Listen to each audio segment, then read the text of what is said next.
আমাদের অঙ্গীকার। আমরা আজকে দাঁড়িয়েছি শেষবারের মতো একটি কথাই বলি, যে কয়েকজন সহযোগিতায় রাজপথে থাকি না কেন, সিদ্ধান্ত ছাড়া আমরা রাজপথ ছাড়ব না, এটাই আমাদের শেষ এবং চূড়ান্ত অঙ্গীকার।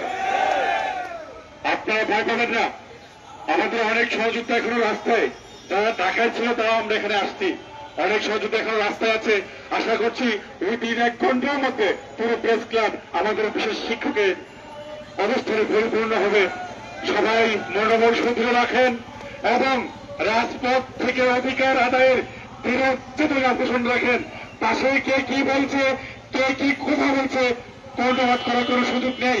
কারণ বাংলাদেশ প্রতিবন্ধী বিদ্যালয় সমন্বয় পরিষদ পুরো বাংলাদেশ থেকে একজনও বলতে পারবে না যে সমন্বয় পরিষদকে একটি টাকা দিয়েছি বা ইলিয়াস রাজকে একটি চা খাওয়াইতে পারছি। পুরো বাংলাদেশে কেউ বলতে পারবে না এটা। আমাদের আন্দোলনকে ভিন্ন পথে প্রভাবিত করার জন্য একদল লোক লেগে আছে। তারা কোন মন্ত্র হয়েছে যে মন্ত্রীর টেবিলের নিচ দিয়ে স্কুল হয়ে যাচ্ছে। তাই টেবিলের নিচ দিয়ে স্কুল হয়ে যেত আর 5 বছর আগে হতো আমাদের রাজপথে 2 না খেয়ে মার খেতে হতো না।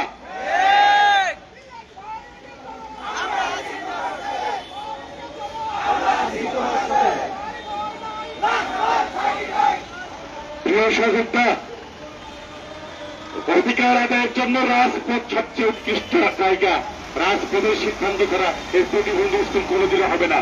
যে বলবে যে টাকা দিয়ে প্রতিবন্ধী স্কুল হচ্ছে, টেবিলের নিচ দিয়ে হচ্ছে, লবিং দিয়ে হচ্ছে, আজকে এক জোড়া জুতা এখানে আমি একবার তারা ধরে জুতা মারবেন। যে আন্দোলনকে নস্যাৎ করতে চায়, আন্দোলনকে ভিন্ন ভাবে প্রভাবিত করতে চায়, তারা জুতা বিনা করবেন যে যেখানে পান।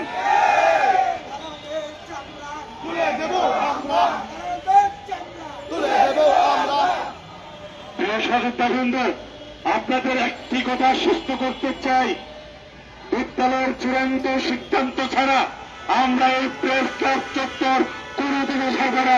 এটাই হচ্ছে আমাদের চূড়ান্ত কমিটমেন্ট, এটাই শেষ কমিটমেন্ট। সবাই ভালো থাকবেন, চোখ কান খোলা রাখবেন। আগামীকাল লং মার্চ টু যমুনা সফল করে আগামীকালই আমাদের চূড়ান্ত ফয়সালা আমরা করতে চাই। আমাদের যে সকল সহযোগিতারা বাইরে আছেন সবাইকে আহ্বান দেন, সবাইকে অনুরোধ করেন, সবাইকে হাতে পায়ে দেন যে ভাই আমরা কাঁধে কাঁধ মিলে আমরা সকল বিদ্যালয় নিয়ে কাজ করছি। আমরা কোনো তালিকা করছি না, আমরা কোনো লবিং করছি না, কোনো লিয়াজু করছি না, আমরা আত্মসমর্পণ করছি না।